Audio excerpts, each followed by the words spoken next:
Hey, good morning. Chuck here with Apple Drains. We are here in Lake Mary, Florida, which is a suburb just north of Orlando, between Orlando and Daytona. And we're actually going to do some cleaning here. And I want to show you, this is a great job to show you quite a few things. We actually installed a system here about 6 years ago, and the system is working great. But you need to see what is actually going on here and why we're out here. Okay, so I've explained how our drain cleaning machine works many times, and what's going to happen here is we've got a spring wound cable. That's the steel spring wound cable, and then we've got a reel that holds that cable, and as this reel turns, as we start to spin the machine, it will spin this cable, and as the cable goes down the line, if it hits a stoppage, the cable will stop turning, and it builds up tension. It's spring wound like a slinky, and as that tension gets greater and greater, the end of the cable, with or without a cutter, is going to spin really fast, and it cuts out the roots, and or if it doesn't, we'll find out what's going on because we can hear that cable wherever it's at. So as the operator pulls the cable out, you can see we just push it right down into the line. It has a transmission, but a good operator will usually do this by hand because we want to feel and know what's going on underground. This line comes through here, under the sidewalk. I can hear it right over here where I'm standing. It comes right up along these knee-high walls and turns, and you'll hear it in this catch basin right away. Can you hear that? That's the cable that's coming through the line.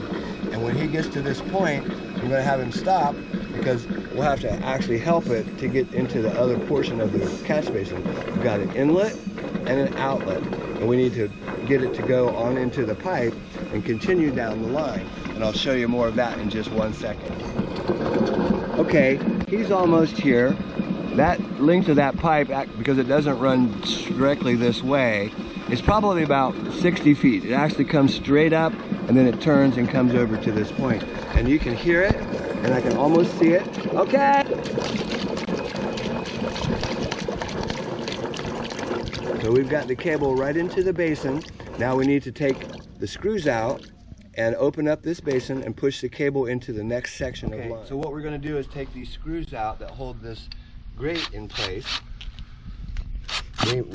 We might need a shovel because they've been in there for 6 years, but we're just going to take them out. There we go. We probably might need a shovel, but we got it. And if you look, you can see the cables come clear through to the catch basin. What we need to do is pull this cable that direction, and Chris loosened up the cable so I can pull some of it, and I can start it into that line, maybe. And that way he can continue to send the cable down through. But what's interesting is we've got to do it several places because we've got a lot of catch basins here. This is picking up a lot of water. So we've got a catch basin right here. The downspout tees into the line, but only a few feet from that, we've added another catch basin. And all of this is because, number one, is the golf course. You can see it back there. That water just pours down through there. But number two, if you look closely, you'll notice that this house has no gutters. Can you see that? So all of that water from his roof, and it's graded this direction, negative grade, coming into the house. All of that water poured over here against this foundation. They actually added the knee-high wall to stop the water from the gutter from coming over here, but that didn't solve the problem. There's just too much water coming off of the golf course. Can you hear it in the downspout? And it's also coming through the basin all by itself. You might make it and you might not. So that time I can see the cable made it through. So he's going to kick on the machine again, and we're going to go to the next catch basin.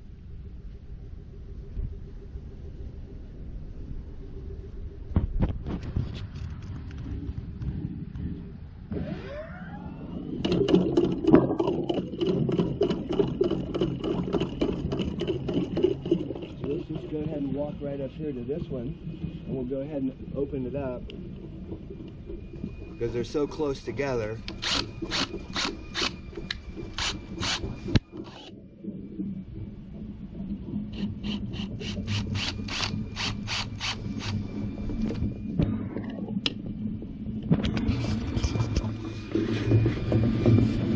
And you know what? It does sound like there is a small stoppage between this basin and the one we just looked at. I can hear it. And he might be able to tell us that he felt it as well. But it's going to come right up in here.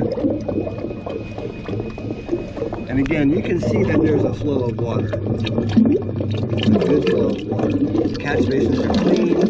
Here comes the cable. Right there.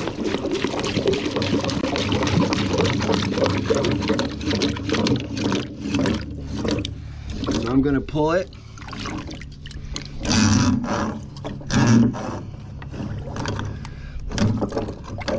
Okay. I pulled it into the next, to the other side of the catch basin, sorry, and we're going to keep on going.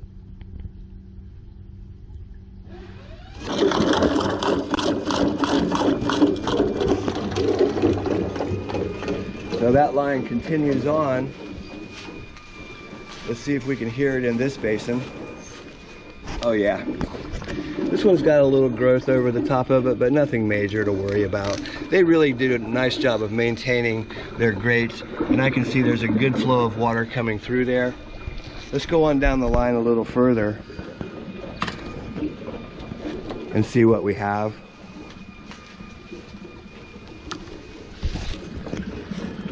Same thing here. We've got a really good flow of water coming through here. Let's continue on down to the beginning of the line.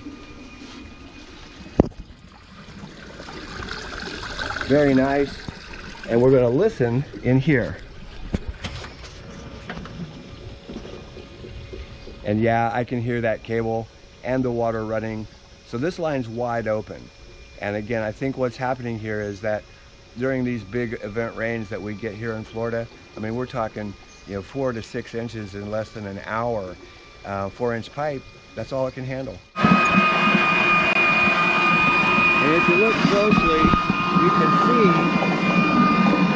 there's a lot of mud. See how dark the water is? Sending that cable down through there really does help. The cable's all the way to the end of the line, and we're just going to pull it back. And in the meantime, I'm going to go ahead and set these basins, these grates back on top of the basin and screw them down.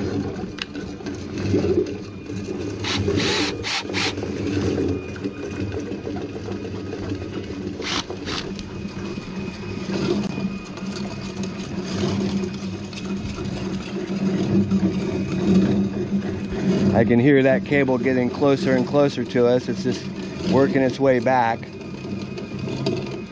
Do this with one hand here.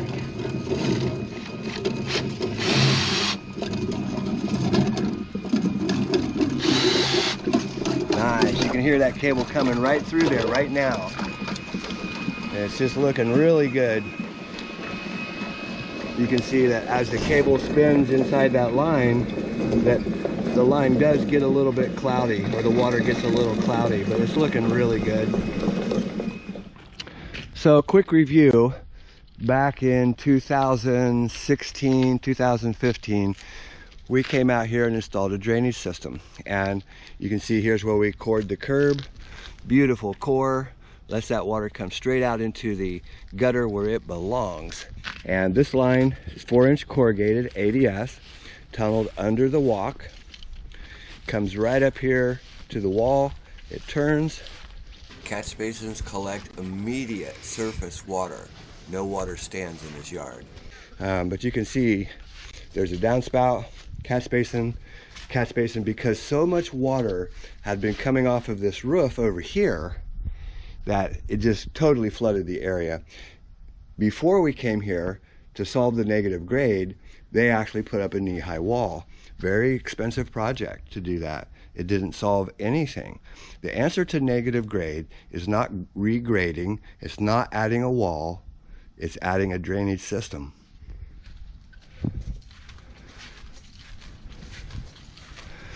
Catch basins.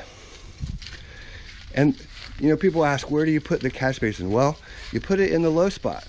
And if you looked at this yard carefully, hard to see it on camera, but if you look at this yard carefully, this catch basins are in the lowest point before the yard starts to come back up. So it catches all the water, sends it out to the street. So again, a typical golf course community.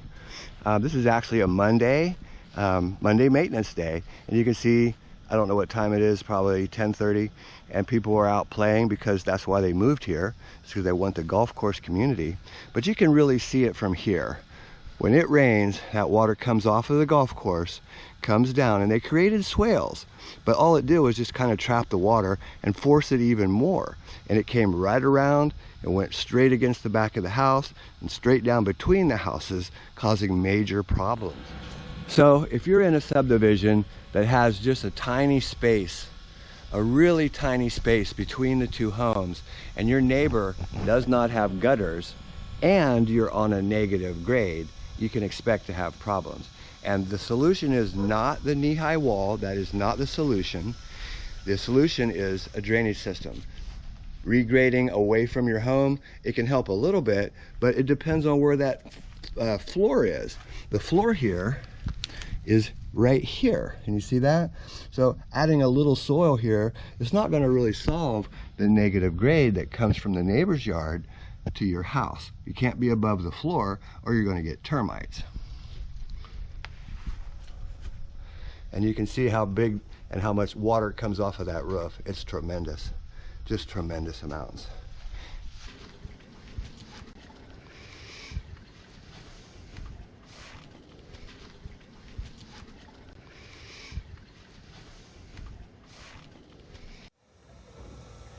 So I don't know if anybody noticed, but this hat is from Thai Family Landscaping.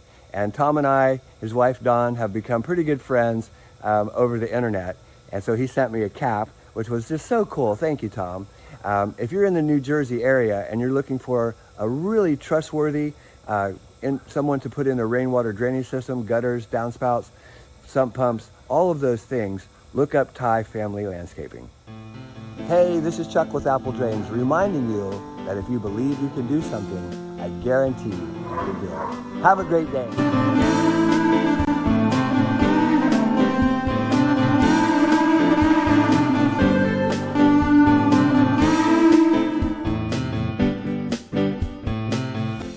So, yeah, you know what? We have put in thousands and thousands of yard drains and French drains. And you know what we do? Every summer, we drive around in our van